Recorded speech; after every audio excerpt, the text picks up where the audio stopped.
I was married to Diana for 15 years, built our dream home, and supported her career every step of the way. She was my high school sweetheart, the love of my life, until 6 months ago when everything changed. I noticed she was becoming distant, working late more often, and rarely initiating any affection. Then came the night she sat me down for a talk that would shatter my world. She wanted a platonic companionship while staying married. No intimacy, separate lives, but still my financial support. Before I tell you how my world collapsed, let me know where you are watching from. Hit that like and subscribe button if you have ever felt taken for granted by someone you love. I still remember the day I met Diana like it was yesterday. We were both sophomores at University of Oregon. I was a business major with dreams of becoming a financial analyst. Coming from a middle-class family in Portland, I was the first one to attend college. My parents had worked multiple jobs to save enough for my education, and I was determined to make them proud. Diana walked into my economics class 15 minutes late, hair slightly messy from the autumn wind outside, apologizing to the professor, with such confidence that he just nodded and motioned for her to sit down. The only empty seat was next to mine. When she sat down and asked to borrow a pen, I noticed her bright green eyes and warm smile that made my heart skip a beat. We became study partners, then friends, and by the end of the semester we were inseparable. Diana was studying marketing, full of creative ideas and ambition. She was the spontaneous one who balanced my calculated nature. We would stay up all night in the library during finals week, quizzing each other and sharing dreams of our future. After graduation, we both found entry-level jobs in Seattle. I joined a financial services firm while Diana landed a position at a marketing agency. Those early years were tough but beautiful. Our first apartment was tiny, barely fitting our second-hand furniture, but it was ours. We would cook dinner together in our cramped kitchen, counting pennies to save for our future. 3 years after graduation, I proposed during a hike at Mount Rainier.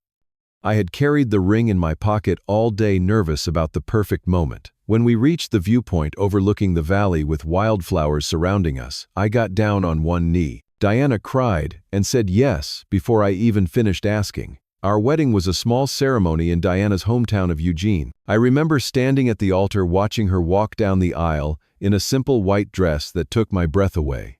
My vows made her cry, and hers made me tear up too. We promised to always support each other through better or worse. I truly believed those vows would last a lifetime. The first few years of marriage, we worked hard to establish ourselves professionally. I put in long hours at the firm, moving up from analyst to senior analyst, then manager. Diana was equally dedicated, impressing clients with her creative campaigns and strategic thinking. By our 5th anniversary, we had saved enough for a down payment on a modest house in a nice Seattle suburb. Our home became our pride and joy. We spent weekends painting walls, planting a garden, and making it truly ours. Diana had an eye for design, transforming each room with thoughtful touches that reflected our personalities. I installed bookshelves in the living room for her collection of novels, and she created a home office for me where I could work comfortably. For 12 years, our marriage was everything I had hoped for. We traveled when we could afford it, visiting national parks, taking a dream trip to Italy for our 10th anniversary, and spending holidays with both our families. We supported each other through job changes, health scares, and the loss of my father to cancer. Diana held my hand at the funeral, her strength keeping me together during the darkest days of my grief. The first signs of change were subtle. Around our 13th anniversary, Diana started working later than usual. At first, it made sense. Her agency had landed a major client, and the project demanded extra hours. But even after the campaign launched, the late nights continued. Physical affection, which had always been natural between us, became less frequent. When I would reach for her hand or try to kiss her goodbye in the morning, she would often turn her cheek or pull away with an excuse about being late or having a headache. Our intimate life became almost non-existent, with Diana always too tired or not in the mood. I noticed her checking her phone more frequently, sometimes smiling at messages but quickly putting the phone face down when I entered the room. When I asked casual questions about work or her day, her answers became vague and brief. The detailed stories she used to share about office dynamics or client meetings were replaced with short replies of just fine or the usual. Looking back, I should have recognized these changes as warning signs. Instead, I made excuses for her behavior. I told myself she was just stressed, going through a phase, or dealing with work pressure. I believed that every marriage had ups and downs, and we were just experiencing a temporary down that would pass. Around this time, Diana joined a new social circle through work. There were happy hours I was not invited to, and weekend brunches with colleagues I had never met. When I expressed interest in joining, there was always a reason why it would not work. They were discussing work projects, or it was a women-only gathering, or simply not my kind of crowd. I tried to reconnect with her in various ways. I planned special date nights at restaurants she had mentioned wanting to try. I arranged a weekend getaway to a coastal bed and breakfast, where we had spent a happy anniversary years earlier. I even took cooking classes secretly, so I could surprise her with her favorite Italian dishes. Each effort was met with polite appreciation, but no real enthusiasm. The sparkle that had always been in her eyes when looking at me seemed dimmed, almost extinguished. Our conversations became increasingly superficial. We discussed household logistics, bills, and scheduling, but the deeper connections we once shared about dreams, fears, and aspirations faded away. It felt like living with a roommate rather than a life partner. I started questioning myself constantly. Was I not attentive enough? Had I become boring? Was my recent promotion and the additional responsibilities making me neglect her? I tried being more present, listening more actively, complimenting her more often. Nothing seemed to bridge the growing distance between us. The night that changed everything was a Tuesday in April. I had come home from work early to surprise Diana with dinner. I had picked up her favorite Thai food and a bottle of the red wine she loved. As I set the table with our nice dishes and cloth napkins, I heard her car pull into the driveway. Diana seemed startled to see me home before her. She put her purse down slowly and looked at the table with an expression I could not quite read. Was it guilt, annoyance, pity? I kissed her cheek and told her I thought we deserved a nice dinner together after both working so hard lately. We ate mostly in silence, with my attempts at conversation meeting short responses. Finally, after pouring herself a second glass of wine, Diana placed her hands flat on the table and said, "We need to talk, Forrest. There is something I have been thinking about for a while now." The seriousness in her voice made my stomach drop. I put down my fork and waited, bracing myself for whatever was coming. "I think we need to redefine our relationship," she said, not quite meeting my eyes. "I have evolved emotionally over the past few years, and I feel our traditional marriage is limiting me." I asked her what she meant by redefine, though part of me already feared the answer. "I want us to remain married, but as platonic companions," she explained, her voice taking on an almost rehearsed quality. "We can continue living together, supporting each other, but without the romantic or physical aspects of marriage. I need more freedom to explore my emotional needs, while maintaining the security we have built." The words hit me like physical blows. Platonic companions. After 15 years of marriage, I felt confusion, heartbreak, and anger, all colliding inside me. I asked her to clarify what she meant by emotional needs and freedom. Diana spoke with clinical detachment, as if discussing a business arrangement rather than the dismantling of our marriage. She explained that she had outgrown the traditional constraints of monogamy, but valued the stability and financial security of our partnership. She wanted to pursue emotional connections with others while keeping our home and lifestyle intact. "Are you having an affair?" I finally managed to ask directly. She frowned slightly, as if disappointed by my question. "This is not about any specific person, Forrest. It is about my personal growth and needs that are not being met within the confines of conventional marriage.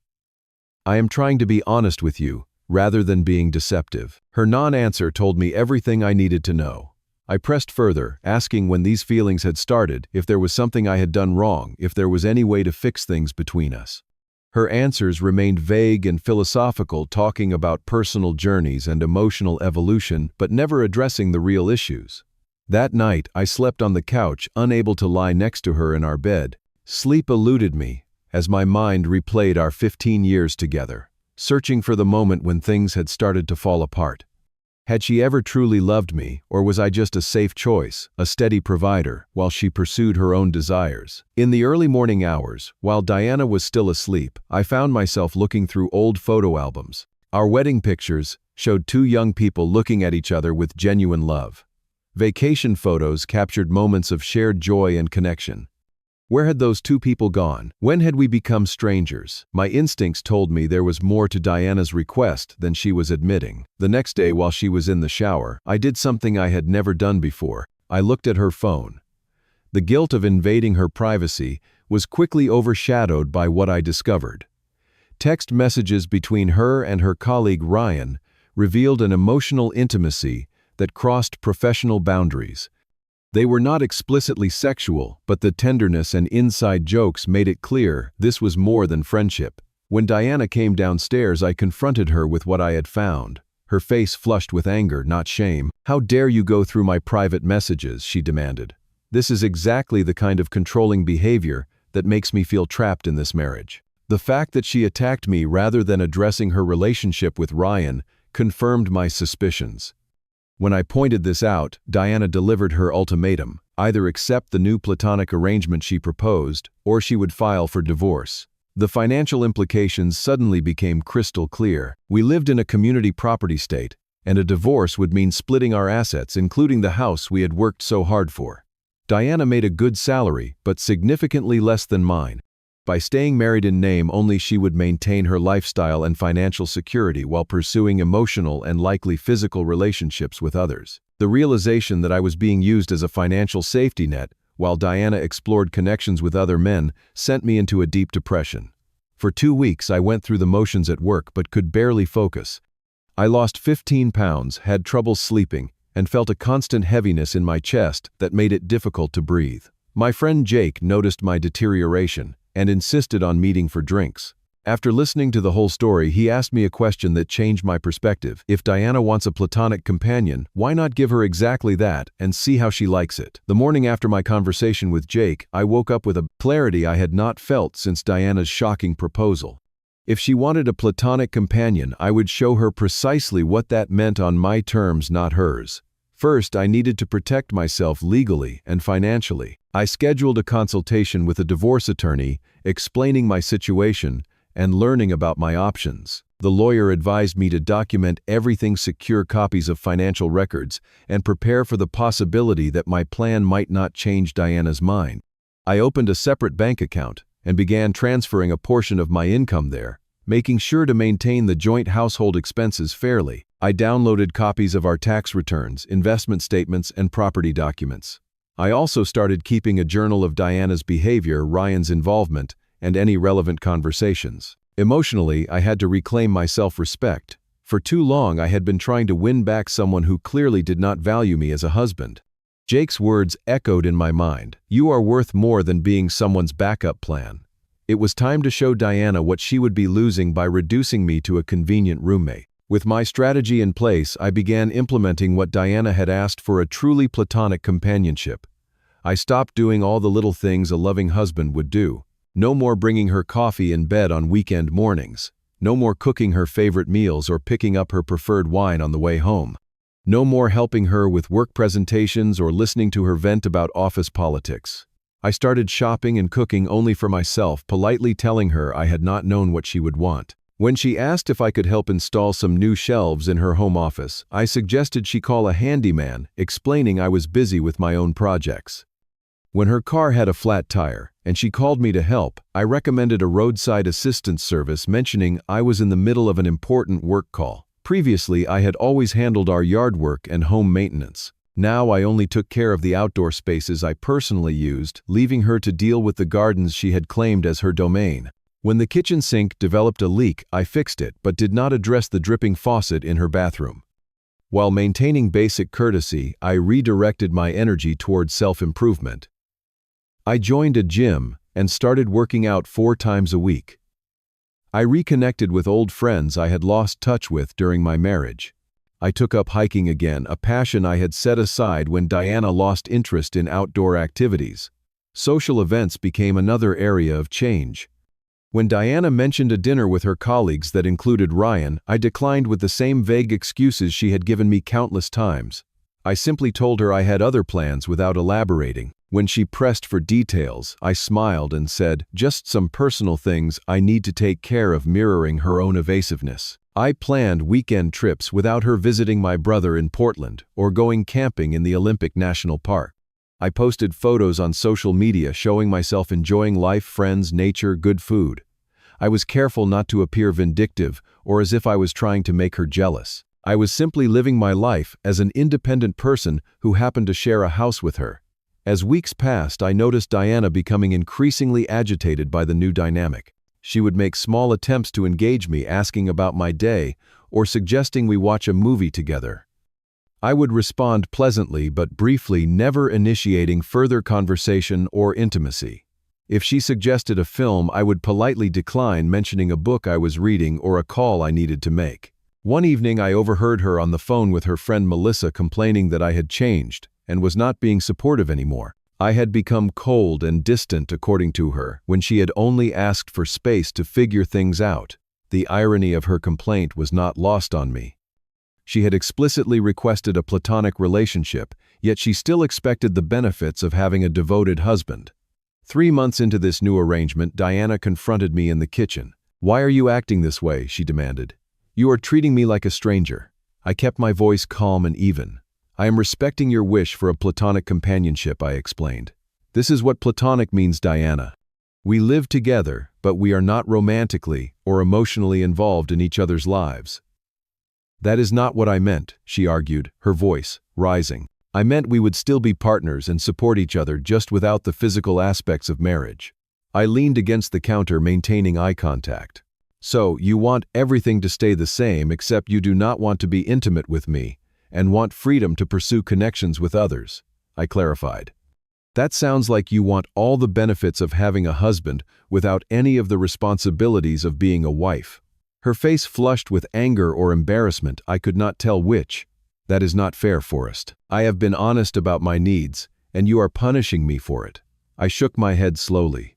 "I am not punishing you, Diana. I am adjusting to the new parameters of our relationship that you established. You cannot redefine our marriage and then be upset when I adapt to that definition." The conversation escalated when I informed her about the financial changes I had made. I explained that since we were now essentially roommates, I had separated my discretionary income. I would continue to pay my fair share of the mortgage, utilities, and household expenses, but I would no longer be funding her shopping habits, luxury skincare products, or frequent salon appointments. Diana's shock was palpable. "You cannot do that," she protested. "We have always shared our money." "We have always shared everything," I corrected her. "Our money, our home, our bodies, our dreams. You changed that arrangement, not me." The argument reached its peak when Diana accused me of being vindictive and trying to hurt her. I remained calm, which seemed to frustrate her even more. "I am simply establishing healthy boundaries in our new platonic relationship," I explained. "If that is not what you want, perhaps we should reconsider your original proposal." Around this time, the evidence of Diana's affair with Ryan became impossible to ignore. A mutual friend mentioned seeing them having an intimate dinner at a restaurant across town. Diana's work events increasingly involved overnight stays, even for locations within driving distance. Then came the definitive proof when I found hotel receipts in her car for dates when she had claimed to be at conferences. When I presented this evidence during another argument, Diana finally admitted to the affair. She claimed it had only turned physical after she had proposed our new arrangement, as if that somehow lessened the betrayal. The lies hurt more than the affair itself. All her talk about emotional evolution and personal growth had simply been a cover for wanting to pursue Ryan, while keeping me as a financial safety net. The clarity that came with Diana's admission was surprisingly liberating. Any lingering doubts or hopes of reconciliation vanished, replaced by a firm resolve to move forward with divorce. When I informed her of my decision, Diana's reaction revealed just how much she had taken me for granted. At first, she was incredulous, as if she could not believe I would actually leave. Then came panic as the reality of losing the stability and financial support I provided sank in. She attempted to backtrack, claiming she had made a mistake and wanted to work on our marriage.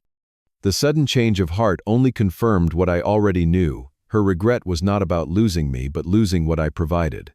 I can still remember her tearful plea in our living room, now feeling like a theatrical performance rather than genuine remorse.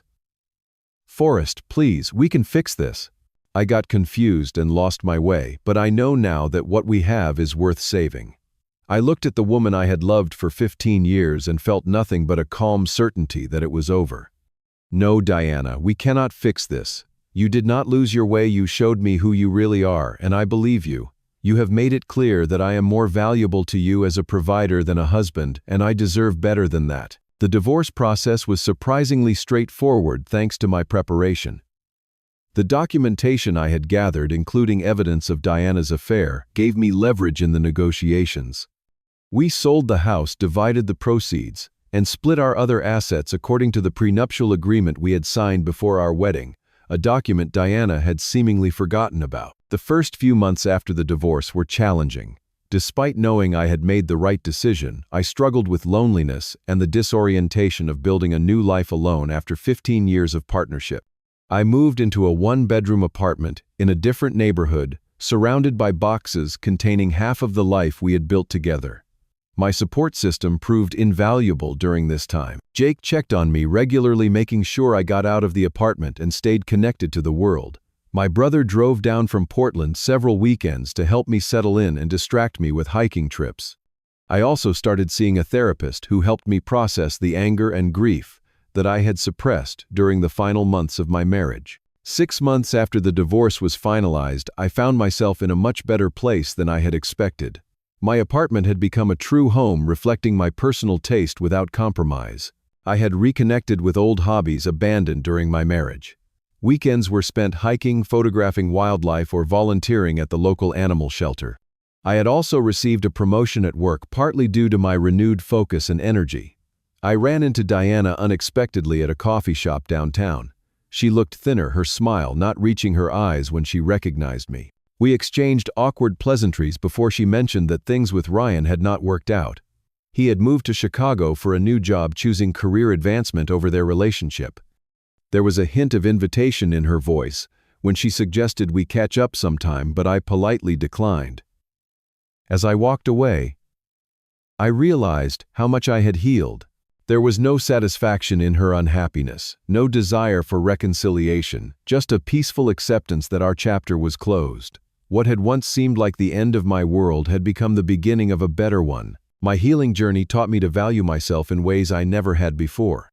I learned that love without respect is not love at all, but dependency or convenience. I recognized patterns in our relationship where I had allowed Diana to prioritize her needs above mine, mistaking my own sacrifice for devotion. I started dating again about a year after the divorce, approaching relationships with new wisdom and boundaries.